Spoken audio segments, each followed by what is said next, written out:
সন্মানীয় বিধায়ক মহোদয়ক পুষ্প আদৰণি জনাবৰ কাৰণে অনুৰোধ জনাইছোঁ। খেলা আশা কৰিব নালাগে।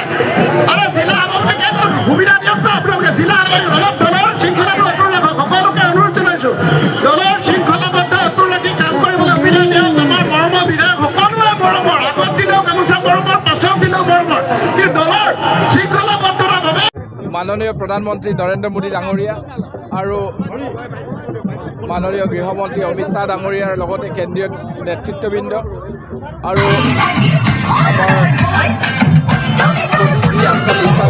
আমাৰ মাননীয় মুখ্যমন্ত্ৰী ডক্টৰ হিমন্ত বিশ্ব শৰ্মা ডাঙৰীয়া আৰু আমাৰ ৰাজ্যিক সভাপতি দিলীপ শইকীয়া ডাঙৰীয়াৰ লগতে সমষ্টিবাসী আৰু আমাৰ সকলো স্তৰৰ ভাৰতীয় জনতা পাৰ্টিৰ কাৰ্যকৰ্তাৰ লগতে আমাৰ মিত্ৰদল অসম গণ পৰিষদ সন্মিলিত গণশক্তিৰ সকলো স্তৰৰ সন্মানীয় কাৰ্যকৰ্তাৰ লগতে শুভাকাংক্ষীসকলক আজিৰ দিনটোত মই আন্তৰিক কৃতজ্ঞতা আৰু ধন্যবাদ জ্ঞাপন কৰিছোঁ। আৰু মই পুনৰ আমাৰ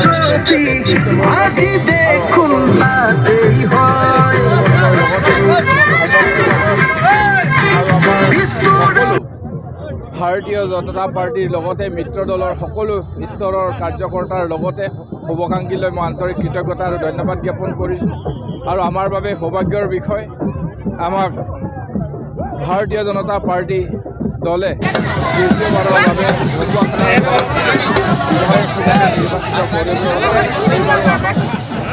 মনোনীত কৰিছে।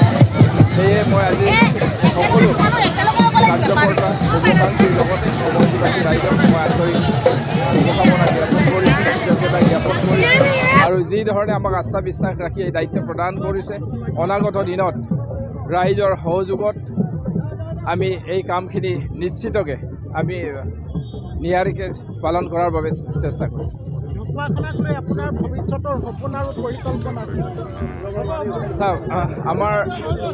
আমি যোৱা 15টা বছৰ ঢকুৱাখানাখনক বিভিন্ন সমস্যাসমূহক সমাধান কৰাৰ নিমিত্তে বিভিন্ন পদক্ষেপ গ্ৰহণ কৰিছোঁ। আৰু অহা দিনত যিখিনি আমাৰ থাকি যোৱা কামখিনি আৰু বহুতো পৰিকল্পনা আছে, যাতে ঢকুৱাখানাখনক আমি অসমৰ ভিতৰত এক আগশাৰীৰ সমষ্টিলৈ উন্নীতকৰণ কৰাৰ বাবে এইখিনি আমি অহা 5টা বছৰ ৰাইজে এইবাৰ যদি আমাক আগবঢ়াই দিয়ে, তেতিয়াহ'লে নিশ্চিতকৈ এই কামখিনি আমি বাস্তৱায়িত কৰাৰ বাবে চেষ্টা কৰিম।